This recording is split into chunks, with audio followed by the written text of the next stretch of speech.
ମହିଳାମାନଙ୍କର ଦେଖନ୍ତୁ ଅସ୍ଥାୟୀ ଯୋଗ୍ୟ ତାଲିକା ଏବଂ ଅସ୍ଥାୟୀ ଅଯୋଗ୍ୟ ତାଲିକାରେ ଥିଲେ ଏ ପ୍ରଥମ କିଛି ଚତୁର୍ଥ ପର୍ଯ୍ୟାୟ ମିଳିବ କି ନାହିଁ।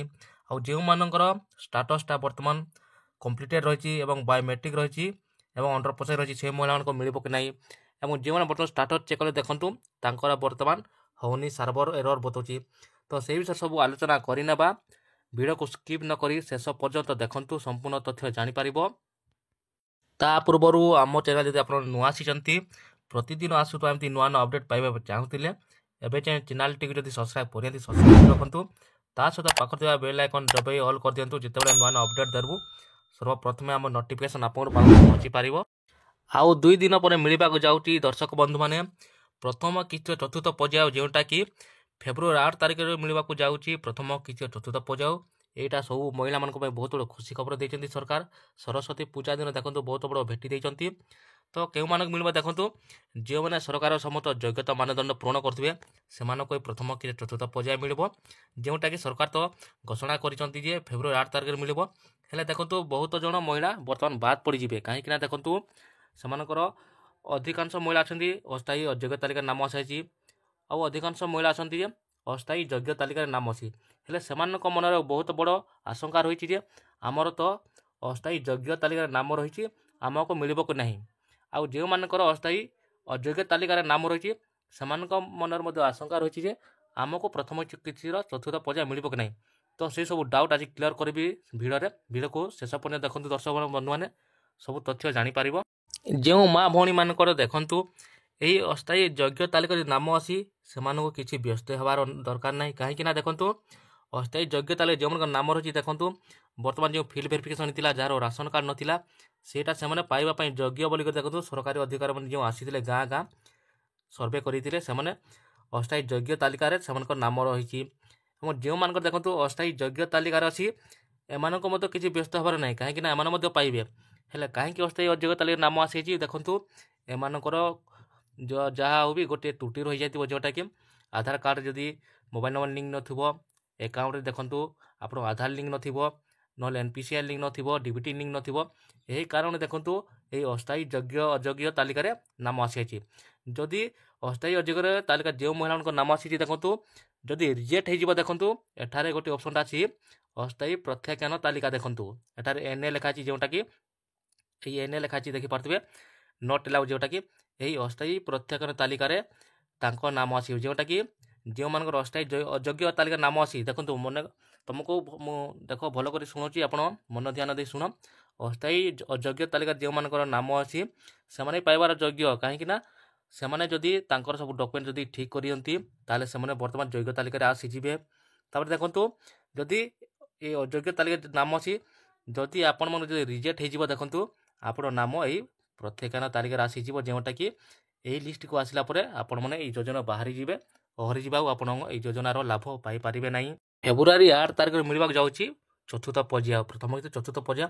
ଦେଖନ୍ତୁ ଯାହାର ଯୋଗ୍ୟ ତାଲିକା ନାମ ଅଛି ଦେଖନ୍ତୁ ସେମାନେ ବର୍ତ୍ତମାନ ଆଉ ଦିନେ 2 ଦିନ ପୂର୍ବରୁ ଦେଖନ୍ତୁ ଏଠାରେ ଗୋଟିଏ ହିତାଧିକାରୀ ତାଲିକା ରହିଛି। ଦେଖନ୍ତୁ ଦର୍ଶକ ବନ୍ଧୁମାନେ, ଏଠାରେ ଆପଣଙ୍କର ନାମ ଏଡ଼୍ ହେଇଯିବ, କାହିଁକିନା ଯାହାର ନାମ ଏଡ଼୍ ହେବ ତାହାକୁ ହିଁ ମିଳିବ ପ୍ରଥମ କିସ୍ତି ଚତୁର୍ଥ ପର୍ଯ୍ୟାୟ ଏବଂ ଆଗକୁ ଆସୁଥିବା ସମସ୍ତ କିସ୍ତିର ଲାଭ ପାଇପାରିବେ। ତ ଦେଖନ୍ତୁ ଆପଣ ଜମାରୁ ଚିନ୍ତା କରନ୍ତୁନି, ଯେଉଁମାନଙ୍କର ଅସ୍ଥାୟୀ ଅଯୋଗ୍ୟ ତାଲିକାରେ ନାମ ଅଛି ସେମାନେ ଦେଖନ୍ତୁ ବ୍ୟସ୍ତ ହୁଅନି, କିଛି ସନ୍ଦେହ କରନ୍ତୁନି, ସେମାନେ ନିଶ୍ଚୟ ପାଇବେ। ଆଉ ଯେଉଁମାନଙ୍କର ଅସ୍ଥାୟୀ ଅଯୋଗ୍ୟ ତାଲିକାରେ ନାମ ଆସିଛି ତ ସେମାନଙ୍କୁ ତ ବର୍ତ୍ତମାନ ମିଳିବ ନାହିଁ, କାହିଁକିନା ସେମାନେ ଯଦି ତାଙ୍କର ସବୁ ଯୋଗ୍ୟତା ମାନଦଣ୍ଡ ପୂରଣ କରୁଥିବେ, ସବୁ ଡକୁମେଣ୍ଟ ସବୁ ଭଲ ଥିଲେ ସେମାନେ ମିଳିବ, ନହେଲେ ଦେଖନ୍ତୁ ତାଙ୍କର ରିଜେକ୍ଟ ହେଇଗଲେ ଏ ପ୍ରତ୍ୟାଖ୍ୟାନ ତାଲିକାରେ ନାମ ଆସିଗଲେ ଆଉ এই ଯୋଜନାରୁ ବାଦ୍ ପଡ଼ିଯିବେ, ଆଉ ତାଙ୍କୁ ମିଳିବ ନାହିଁ। ଆପଣମାନେ ଦେଖନ୍ତୁ ଯେତେବେଳେ ନିଜ ଷ୍ଟାଟସ୍ ଏବେ ଚେକ୍ କରୁଛନ୍ତି ଦେଖନ୍ତୁ ବର୍ତ୍ତମାନ ସର୍ଭର ଏରର୍ ବତାଉଛି, ରେଡ୍ ଚିହ୍ନ ହେଇକି ଦେଖନ୍ତୁ ଏପଟେ ତୁମକୁ ଫଟୋଟା ଦେଖାଇ ଦେଉଛି, ଏମିତି ଦେଖାଯିବ। ତ ଆପଣ ଚିନ୍ତା କରନ୍ତୁନି, କାହିଁକିନା ଆପଣଙ୍କର ଯେଉଁ ଷ୍ଟାଟସ୍ରେ ବାୟୋମେଟ୍ରିକ୍ ରହିଛି, ବାୟୋମେଟ୍ରିକ୍ ଏବଂ ଦେଖନ୍ତୁ କମ୍ପ୍ଲିଟେଡ୍ ରହିଛି ଏବଂ ଅଣ୍ଡର ପ୍ରୋସେସ୍ ଯେଉଁଟା ରହିଛି ଅଣ୍ଡର ପ୍ରୋସେସ୍, ତ ସେଇଟା ଦେଖନ୍ତୁ ବର୍ତ୍ତମାନ ଅଣ୍ଡର ପ୍ରୋସେସ୍, କାହିଁକିନା ସବୁ ଆଧାର ପୋର୍ଟାଲରେ ସବୁ ସରକାର ତଥ୍ୟ ତ ପହଞ୍ଚି ସାରିଲାଣି, ସେଇଟା ବର୍ତ୍ତମାନ ସେଇଟା ପ୍ରୋସେସ୍ରେ ରହିଛି। ତ ତାପରେ ହିଁ ଆପଣଙ୍କର ଦେଖନ୍ତୁ ଏହି ହିତାଧିକାରୀ ତାଲିକାରେ ଆପଣଙ୍କ ନାଁ ଆସିଯିବ। ଏହି ହିତାଧିକାରୀ ତାଲିକାରେ ନାଁ ଆସିଲା ପରେ ଦେଖନ୍ତୁ ଆପଣଙ୍କର ସେ ଅଣ୍ଡର ପ୍ରୋସେସ୍ଟା ଯାହା ରହିଛି, ଯେଉଁମାନଙ୍କର ରହିଛି, ଯେଉଁ ମା ଭଉଣୀଙ୍କର ରହିଛି ତାଙ୍କର ବର୍ତ୍ତମାନ ସେଠାରେ ଏପ୍ରୁଭାଲ୍ ଶୋ କରିବ, ଯେଉଁଟାକି 8 ତାରିଖ ପୂର୍ବରୁ ଦେଖନ୍ତୁ ଆପଣଙ୍କର ଏପ୍ରୁଭାଲ୍ର ଶୋ କରିବ। ତ ଆପଣଙ୍କୁ ମୁଁ ଯାହା ଯାହାର ଅଣ୍ଡର ପ୍ରୋସେସ୍ ଅଛି ଆପଣ ଚିନ୍ତା କରନ୍ତୁନି, 8 ତାରିଖ ପୂର୍ବରୁ ସମସ୍ତଙ୍କର ଏଠାରେ ବର୍ତ୍ତମାନ ଦେଖନ୍ତୁ ଏପ୍ରୁଭାଲ୍ ସୋ କରିବ କିମ୍ବା ଦେଖନ୍ତୁ ସକ୍ସେସଫୁଲ୍ ସୋ କରିବ। ବର୍ତ୍ତମାନ ଯାଏଁ ଦେଖନ୍ତୁ ଏ ପେମେଣ୍ଟ ସ୍ଥିତି ମଧ୍ୟ ସୋ କରୁନି। ତ ଦେଖନ୍ତୁ ଯାହା ଯାହାର କମ୍ପ୍ଲିଟେଡ୍ ରହିଛି ବାୟୋମେଟ୍ରିକ୍ ରହିଛି ଏବଂ ଏଠାରେ ଅଣ୍ଡର ପ୍ରୋସେସ୍ ରହିଛି ଦେଖନ୍ତୁ ବର୍ତ୍ତମାନ ସେଇଟା ପ୍ରୋସେସ୍ ରହିଛି କାହିଁକିନା ବର୍ତ୍ତମାନ ଦେଖନ୍ତୁ ସମସ୍ତଙ୍କର ସେ ଡାଟାଟା ଚେକ୍ କରାହେଉଛି। ତ ଦିନେ 2 ଦିନ ପରେ ଦେଖନ୍ତୁ ଆପଣଙ୍କର 8 ତାରିଖ ପୂର୍ବରୁ ଆପଣଙ୍କର ସେଇ ଅଣ୍ଡର ପ୍ରୋସେସ୍ଟା ଏଠାରେ ଏପ୍ରୁଭାଲ୍ ହେଇଯିବ ଏବଂ ଯେଉଁ ହିତାଧିକାରୀ ତାଲିକା ରହିଛି ଦେଖନ୍ତୁ ସେଇ ଲିଷ୍ଟରେ ମଧ୍ୟ ଆପଣଙ୍କ ନାମ ଆସିଯିବ। ତାପରେ ଆପଣ ଖୁସି ହେଇଯିବେ ଯାହାକି ପ୍ରଥମ କିସ୍ତି ଚତୁର୍ଥ ପର୍ଯ୍ୟାୟ ମିଳିବ ଏବଂ ଆଗକୁ ଆସୁଥିବା ଦ୍ୱିତୀୟ କିସ୍ତିର ସବୁ ଲାଭ ପାଇପାରିବେ। ଏହି ଚତୁର୍ଥ ପର୍ଯ୍ୟାୟରେ ଯଦି ଯେଉଁ ମହିଳାମାନେ ଦେଖନ୍ତୁ ବାଦ ପଡ଼ିଯିବେ ଜମାରୁ ଚିନ୍ତା କରନ୍ତୁନି କାହିଁକିନା ସରକାର ସମସ୍ତ ଯୋଗ୍ୟ ମହିଳାମାନଙ୍କୁ ଏସବୁର କିସ୍ତି ଦେବା ପାଇଁ ଚାହୁଁଛନ୍ତି। ତ ଜମାରୁ ଚିନ୍ତା କରନ୍ତୁନି କାହିଁକିନା ଆଉ ଗୋଟେ ସମୟ ମଧ୍ୟ ଦେଇଛନ୍ତି ଯେଉଁଟାକି ମାର୍ଚ୍ଚ 8 ତାରିଖରେ ଆପଣଙ୍କର ମହିଳା ଦିବସ ପଡ଼ୁଛି। ମାର୍ଚ୍ଚ 8 ତାରିଖ ପୂର୍ବରୁ ଗୋଟେ ମାସ ସମୟ ଦେଇଛନ୍ତି।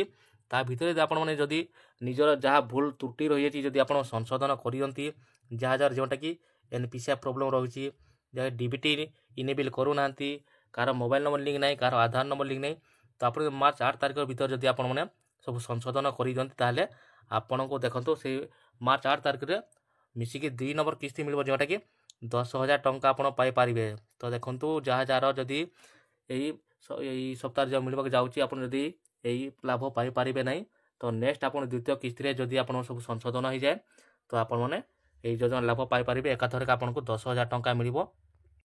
ତ ଦର୍ଶକ ବନ୍ଧୁମାନେ ଯାହାର ଦେଖନ୍ତୁ ଅସ୍ଥାୟୀ ଯୋଗ୍ୟ ତାଲିକାରେ ନାମ ଥିଲେ ମଧ୍ୟ ସେମାନେ ଭୟଭୀତ ହୁଅନ୍ତିନି ଆଉ ଯେଉଁମାନେ ଅସ୍ଥାୟୀ ଅଯୋଗ୍ୟ ତାଲିକାରେ ଥିଲେ ମଧ୍ୟ ସେମାନେ ଭୟଭୀତ ହୁଅନ୍ତି କାହିଁକିନା ସେମାନେ ଯଦି ତାଙ୍କର ସବୁ ଡକ୍ୟୁମେଣ୍ଟ ଭଲ କରିଦେବେ ଯଦି ଠିକ୍ ଥିଲେ ପୁଣି ସେମାନେ ଯୋଗ୍ୟ ତାଲିକାରେ ଆସିବେ ତାପରେ ସେମାନଙ୍କର ହିତାଧିକାରୀ ତାଲିକାରେ ତାଙ୍କ ନାମ ଆସିଯିବ। ତ ଆପଣମାନେ ନିଜ ଭୁଲ ତ୍ରୁଟି ଯାହାର ଅଛି ଅତି ଶୀଘ୍ର ସଂଶୋଧନ କରିଦିଅନ୍ତୁ।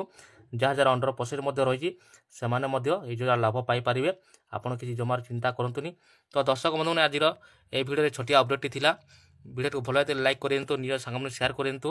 ପ୍ରତିଦିନ ଆସୁଥିବା ନୂଆ ନୂଆ ଅପଡେଟ୍ ପାଇବା ଚାହୁଁଥିଲେ ଆମ ଚ୍ୟାନେଲଟିକୁ ସବସ୍କ୍ରାଇବ୍ କରିଦିଅନ୍ତୁ। କେଉଁ ଜିଲ୍ଲାର ଆମ ଭିଡ଼ିଓଟିକୁ ଦେଖୁଛନ୍ତି ନିଜ ଜିଲ୍ଲା ନାମ କହିଦିଅନ୍ତୁ। ଥ୍ୟାଙ୍କ ୟୁ ନମସ୍କାର। ପୁଣି ଗୋଟେ ନେକ୍ସଟ ଭିଡ଼ିଓରେ ଦେଖା ହେବ। ଜୟ ଜଗନ୍ନାଥ।